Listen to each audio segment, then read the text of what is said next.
How to maximize your weeks and make sure that you get the most out of them.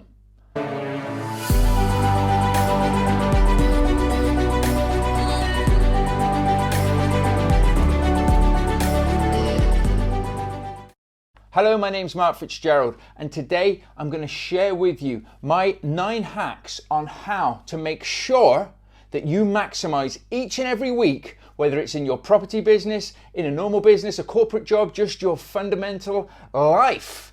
I'm going to try and help you to make sure that you get the best out of it. Why? Because we have to. If we don't make things happen, they probably won't happen. So let's get started, shall we? At number 1, we need to make sure we have a plan. You need to plan your week ahead. Now, whether or not you take a half an hour on a Sunday to plan out the week coming, or you do it first thing Monday morning, you have to make sure you have a plan. Otherwise, things just will not happen. They will get away from you and you will waste time. So make sure that you have your goals prioritized, that you have the tasks and the steps that you need to take to make them happen. Make sure you have a planner. Use Google Calendar or something like that, but make sure it is there block by block. At this time I should be doing this. At this time I should be doing this. A lot of us have a very, very busy schedules. You could say, well, I've got a corporate job, Mark. I'm not all in property at the moment. I have to work at the same time, and that's fine. There's a lot of us that have to do that. Okay, but it's not easy for me either. I have 3 businesses. I have to put my time between, plus consultancy work that I do as well. So I have to plan my weeks very, very strictly. And even if you just got an hour lunch break in your corporate job, your family takes over the rest of your life, you can still make things happen. Just plan out for at least half an hour, if nothing else, half an hour of that lunch break will be on tasks that will move you forward, that will help you get and maximize your results in whatever it is you're trying to do. But it won't happen if you don't have a plan. So make sure you plan for the week ahead. Okay? At number 2, try and start your days early. Now, some people may be night owls. Maybe you prefer to stay up a little bit later. I wouldn't recommend that at all. I would say get a decent night's sleep, get up early, get cracking, start the day earlier than everybody else. I tend to start my days between 5 and 5:30 a.m. in most cases. Now, there are some days where it might not get up until 6, 7 o'clock, 8 o'clock, even 9 o'clock if it's the weekend and I'm having a bit of a lie-in at the end of the day. But I have to say, gone are the days where I will hit snooze. Gone are the days where I will lie in bed and think, oh, I'll go back to sleep. If I'm awake, I get up, I get on with it. Why? Because I've normally set my tasks. I've already planned out what it is that I want to be doing. And I like to get up and get it done straight away. I like to get up at silly o'clock in the morning for some people, but it's a right time for me. 5:30, 5 o'clock in the morning, I get up and I get on with it. And by the time most people are getting out of bed, I've already done half of the tasks probably that I needed to do to move me forward. So make sure that you start your day early. Have an exercise routine if you can as well to get the blood pumping and get you going. Make sure you take on water of some sort, whether you want to have tea or green tea or something like that, but make sure you're getting water. Pure water is the best, and try and have a litre of water in the first hour. It can seem a lot for some people, but I'll tell you now, if you get into the habit of drinking a litre of water in the first hour when you wake up, then when you don't do it, you will really notice the difference. Why? Because it gets the circulation going. It gets you rehydrated after having a night of not having any hydration whatsoever. So make sure that you're getting up. You've got the exercise. You can meditate if you need to. Now, you could be saying, Mark, blimey, there's loads to do. How am I going to get through all of this? Listen, start small. Just start by waking up, 15 minutes to half an hour earlier than you do now. And then plan in some sort of task or even some sort of exercise to do in that half an hour. And trust me, after a week, you can then get up maybe 15 minutes earlier, and then after another week, maybe do 15 minutes again, or when it suits you. If this doesn't appeal to you at all, that's fine. But high achievers get up and get on with it. And I'll tell you what, I do, because I'm so excited to wake up. When I go to bed, and I try and go to bed by about no later than 10:30 if I can, but when I get up, I'm ready for it. I'm excited because I'm passionate about what I'm doing. It's not just like you're getting up for your corporate job that potentially you're not as passionate about now. So make sure that you've got your tasks laid out, you've planned it, you're going to get up early, you're going to hit the day hard, you're going to get on with it and potentially even get the tasks that you need to get done before everybody else wakes up. So at number 3, you've got to focus on the most important tasks first. The tasks that move us forward. We may have 10 things to do in a week. There's probably 3 to 4 of those that are the things that you really, really need to be doing. Okay? The rest, the other 6 are probably nice to-dos, but yet when we begin doing stuff like this, they feel important. They feel like, oh, I've got to answer that email. That's the first thing I need to do is answer that email. Trust me, if you get up at 5 o'clock, nobody's reading their emails. So you don't have to do that till later. Answering emails, messages, anything like that can be done later on. Those are tasks that I tend to try and leave until the afternoon. I may get up, I may check my students. I have some one-to-one students and people that work with me. I do check their emails because I want them to wake up with the answers. But when it comes to business, I always think it's a little bit unprofessional if you're sending emails on a business basis, potentially about deals and things, out of hours. We need to set ground rules. We need to make sure that people know when we're working and when we're not working. So do make sure that when you set your tasks out, if nothing else on that day, maybe you set yourself 2 or 3 tasks per day, it's the most important things you try and get done at the beginning of the week. If you do that, you will feel so rewarded, you will feel so motivated, and it will become a habit of success for you. Okay? So at number 4, remember to take a break. Remember to have a little break at the end of the day, because it's important to give yourself a chance to think, a chance to relax, and a chance to stay productive and avoid burnout, the dreaded burnout at the end of the day. So take breaks in whatever you are doing. Try and work in time slots. 60-minute time slot is good with a 20-minute break potentially, or a 10-minute break, or even a 5-minute break, or just get up and wander around. But at the end of the day, don't try to keep working. You might not necessarily burn yourself out, but you will get fatigued, you will start making poor decisions, and you will start procrastinating if you're anything like me. So make sure you have a slot and a window to get specific tasks or meetings or whatever it is you're doing done, or viewings and stuff like that, but then give yourself a break. Have a coffee break. If you don't drink coffee, have a tea break. If you don't drink tea, go and get some water. Just have a drink, move away. I tend to work, go and have a coffee, work, go and get some water. I've normally got some water with me, but it just gets me up to go and get a fresh glass of water or whatever I'm filling my water bottle up. Then at specific times I'll have maybe an apple just to get me away, just to have a little think and forget about things. Go for a walk. Then I do like to go out and have a walk, bit of exercise, maybe even go to the gym, have 20 minutes, 40 minutes at the gym, then back to doing a bit of work, have some lunch. Break things up depending on your day, depending on the times you have. Obviously, if you work at a corporate job, you'll be doing that job and things, but you'd still be expected to have breaks. You normally have, a morning break, a lunchtime, and then an afternoon break before you finish. If you're working for yourself, make sure that you give yourself those breaks as well. It's very important. And it leads on to number 5, which is stay positive, okay? Try and maintain a positive attitude to whatever you're trying to accomplish, okay? Sometimes it can be very difficult when you're dealing with solicitors or builders or anything like that in your property business. But mark my words, you need to make sure that you look at things with a positive spin. Don't be doom and gloom. There's too many people out there that are all doom and gloom and, oh, the world's going to end and everything like that. Make sure you are positive and don't see all problems as problems, massive headaches or anything like that. Look at them as opportunities. You get the opportunity to solve the problem. And sometimes when you do actually solve a problem, you can monetize that. You can make money out of it. It can save you any mistakes or any costs in the future as well. So do try and stay positive, maintain the attitude and the focus towards what it is you want to be doing. And please, please, please, and I'm terrible for this, which is why I always have to remind myself, celebrate the small wins. If you get a viewing, you've been trying to get a viewing from a landlord, it's not happened, and they said yes.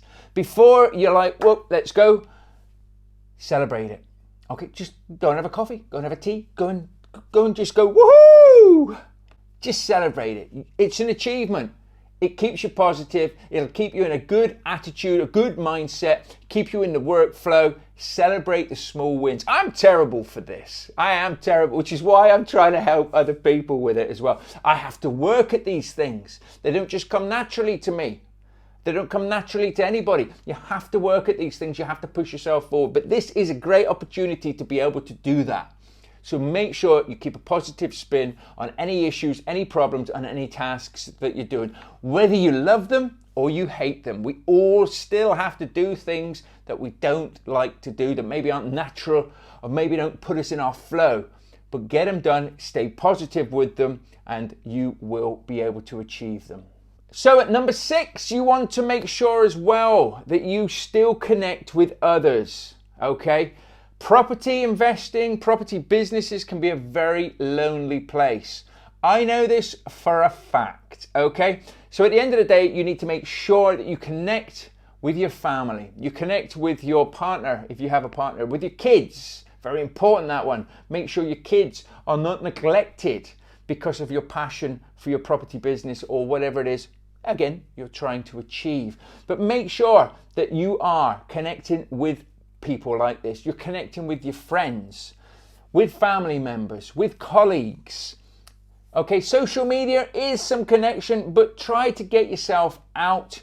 Try to get in front of people. Try and talk to people more than just texting and stuff like that. You can connect like that on certain times, but I wouldn't do that all the time. If you're actually, or when you actually go full-time in your property business, you still need to make sure that you're connecting with people you know, like, and trust, like, i.e. your friends, your family and things. You will talk to a lot of people in property, but that's all they are. You're just talking to them. It's business at the end of the day. You talk to tenants potentially, that's business. You're not going to be mates with them. You know, you talk to builders again. You may get on well, but you're not going to be bosom buddies. It's business relationships. You talk to landlords, agents, exactly the same. You're building up rapport, but you're never going to be bosom buddies. So make sure that you have people around you that don't drag you down, that keep you positive, but make sure you connect with those and plan it into your schedule as well. And I tell you what, if you do this and you do it with the right people that motivate you, and that's why networking events can be very good as well. Get yourself to your local property investors networking event. There's over 50 around the country. Go and start talking to people with the same mindsets, and also make friends with them, because they'll be the same as you. They will be missing that connection with people. So you can get like-minded people around you. This is something that I do in my communities as well, that I try and get everybody, particularly on the coaching calls, to talk about what they're doing, to connect. And that's what it's all about. So make sure you're doing the same and you're connecting with others. Number 7, very, very, very important. It was something I neglected, particularly in the first couple of years of my business. Stay healthy. Remember why you're doing this. Long-term gains, long-term wealth. You cannot have long-term wealth or any wealth if you have no health, okay?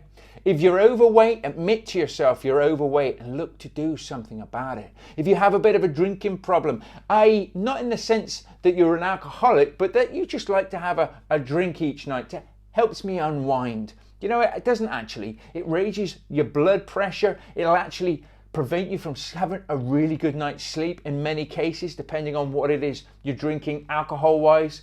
So just look after yourself. Try and cut out the rubbish and try and make sure that you're doing some exercise daily, whether it's walking. If you have a load of phone calls to make, walk around while you do them. Get some headphones.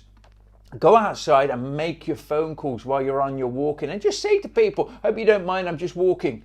Then they know exactly what's going on. Nobody's ever said to me, well, I'm not that impressed if you're walking. Why aren't you sat at your desk talking to me? Because it makes no difference to them whatsoever. As long as it's not in a massively noisy place and you can hear them okay and they can hear you okay, it's all good. But make sure that you're eating healthily. Very easy again to get stuck into the property world and to start binging on junk food because you're here, there and everywhere, and you're out at the time and you're doing networking events and you're doing this and you're doing that, and you can spiral it out of control, and you're socializing as well, so you're having a few beers. Very easy to let it spiral out of control. Make sure you don't, because it will impact your performance in what it is you're trying to achieve. Trust me. Equally, it'll knock you out of a good mental, healthy state as well. I'm focusing on that positivity. You can't focus on positivity with a bad hangover. Or if you've eaten a load of junk food, you need to make sure that you're putting good stuff into your machine, into your Ferrari, if you like. You wouldn't go and put crap petrol into your Ferrari, would you? So don't put rubbish into your good self either, okay? So make sure that you're staying as healthy as you can be, and just make little habits to do it. But again, put it in your plan. Put it in your plan to stay healthy. Okay, number 8 is something I am so passionate about, something that I believe massively in. Plan it into your week as well, and make sure that you're learning something new, something that will improve you. Maybe not your businesses, maybe not your family life, maybe not, it's just for you. It's your mindset. It's about you challenging yourself, pushing yourself out of your comfort zones to learn something new and help yourself grow. It's all about growth. It's all about growing to be the person that you can be. I try and learn something new nearly every day. Maybe I can't do it every day, but at least every week I want to be being the best version of me I can possibly be. So I do courses, I do read lots of books, but I study them as well to make sure that I can put into action what the books are telling me, and I learn something new, document it and review it. Okay, that becomes a bit of a drug in itself, okay, and a fantastic habit to get into is, of course, educating yourself, learning something new.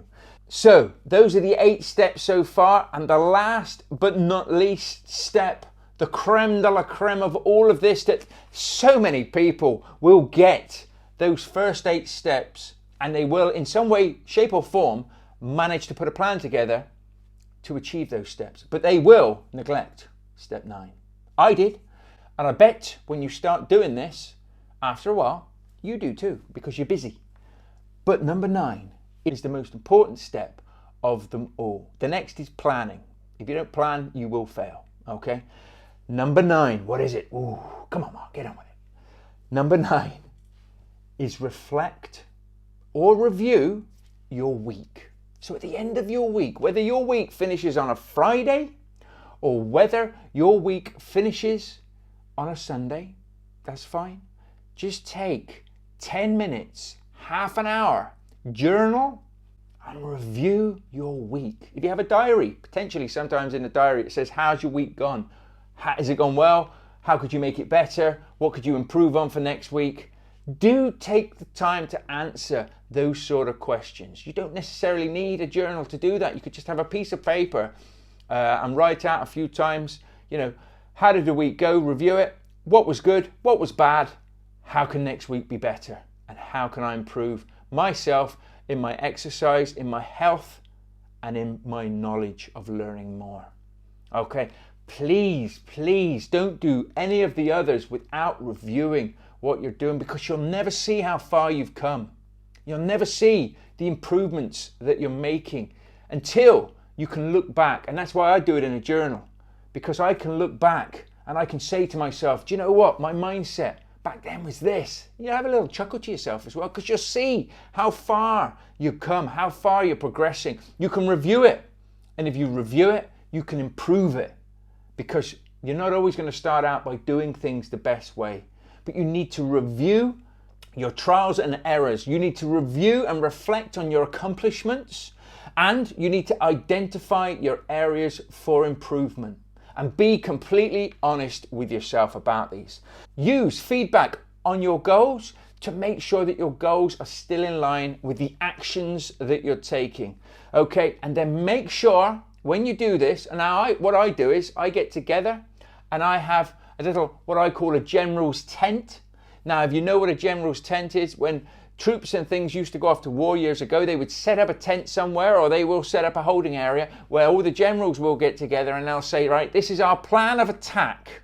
Okay? But what they will also do is say, if they've just had a battle, what went well, what didn't go so well, and what can we improve on? And that is what I basically do to myself. I used to play toy soldiers when I was a kid, running around the woods with a stick and things like that.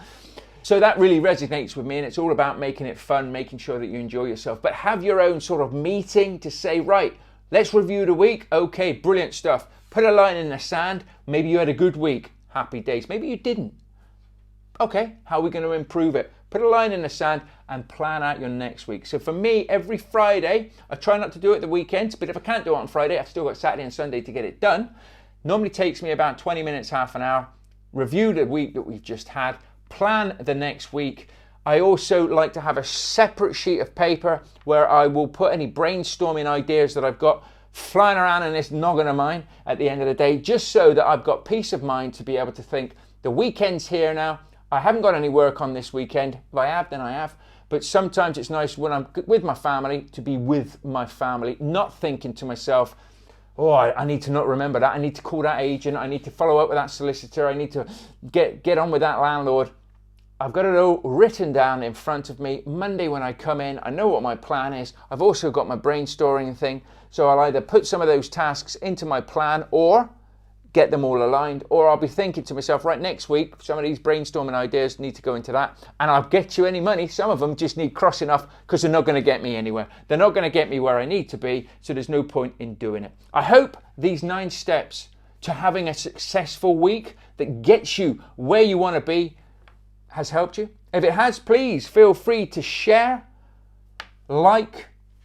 If somebody needs this, just share it with them. Tag me into any posts or anything like that, and feel free to reach out to me on social media. Do check out thepropertyunleashed.com. We have free tools and resources and training there. Rent-to-rent training, service accommodation training, guides, deal analyzers, you name it, it's there to help and support you. And please make sure that you do not miss another episode of The Property Unleashed with me, Mark Fitzgerald. Make sure you have your vision, make sure you have your goals. Make sure you break those goals into bite-sized chunks so that you can take action on them and push yourself further forward.